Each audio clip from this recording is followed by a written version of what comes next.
Halo sahabat, salam sejahtera untuk kita semua. Selamat datang kembali di Wolupitu Channel, mengeja sejarah dalam bentuk visual.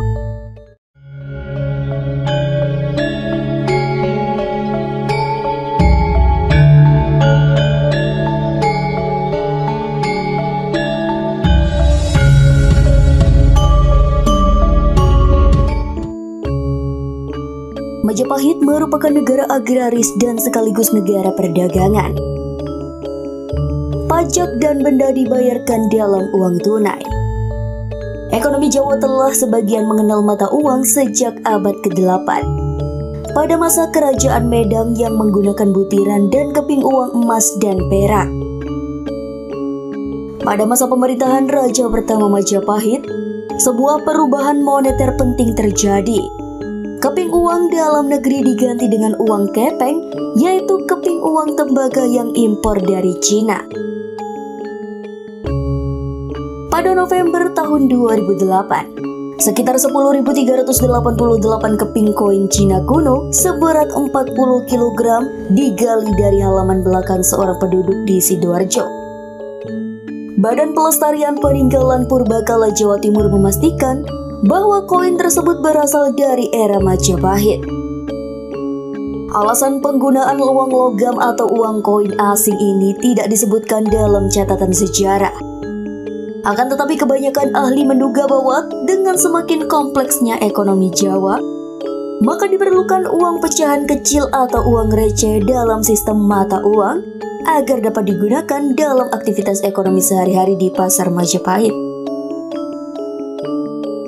Akan tetapi kebanyakan ahli menduga bahwa dengan semakin kompleksnya ekonomi Jawa, maka diperlukan uang pecahan kecil atau uang receh dalam sistem mata uang agar dapat digunakan dalam aktivitas ekonomi sehari-hari di pasar Majapahit.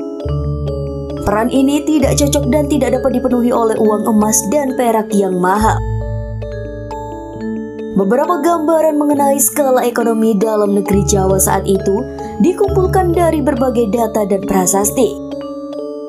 Prasasti Canggu yang berangka tahun 1358 menyebutkan sebanyak 78 titik perlintasan berupa tempat perahu penyeberangan di dalam negeri. Prasasti dari masa Majapahit menyebutkan berbagai macam pekerjaan dan spesialisasi karir, mulai dari pengrajin emas dan perak hingga penjual minuman dan jagal atau tukang daging. Meskipun banyak di antara pekerjaan-pekerjaan ini sudah ada sejak zaman sebelumnya, namun masyarakat yang mencari pendapatan dan bermata pencarian di luar pertanian semakin meningkat pada era Majapahit. Menurut catatan Wang Taiyuan, seorang pedagang dari Tiongkok, komoditas ekspor Jawa pada saat itu ialah lada, garam, kain, dan burung kakak tua.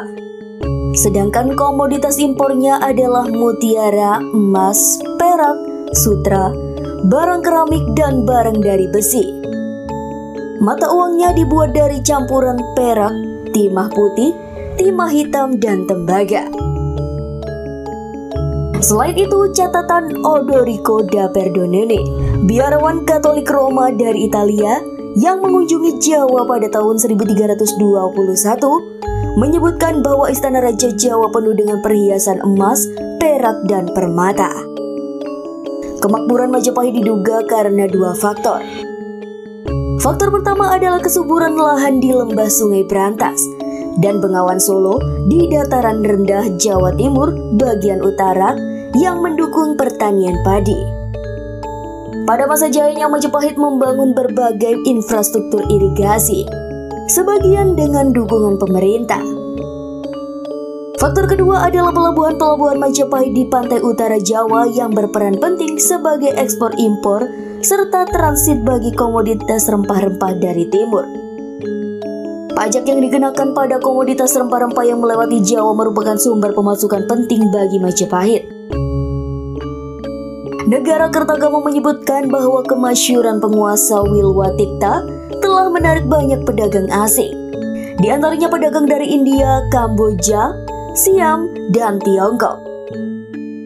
Pajak khusus dikenakan pada orang asing terutama yang menetap semi permanen di Jawa dan melakukan pekerjaan selain perdagangan internasional. Majapahit memiliki pejabat sendiri untuk mengurusi pedagang dari India dan Tiongkok yang menetap di ibu kota kerajaan maupun berbagai tempat lain di wilayah Majapahit di Jawa. Nah, selama era Majapahit hampir semua komoditas dari Asia ditemukan di Jawa. Ini dikarenakan perdagangan laut yang dilakukan oleh kerajaan Majapahit yang menggunakan berbagai jenis kapal, terutamanya jong untuk perdagangan ke tempat-tempat yang jauh. Mahuan yang mengunjungi Jawa pada tahun 1413 menyatakan bahwa pelabuhan di Jawa memperdagangkan barang dan menawarkan layanan yang lebih banyak dan lebih lengkap daripada pelabuhan lain di Asia Tenggara. Demikian sedikit pembahasan kita tentang keadaan ekonomi masyarakat Majapahit.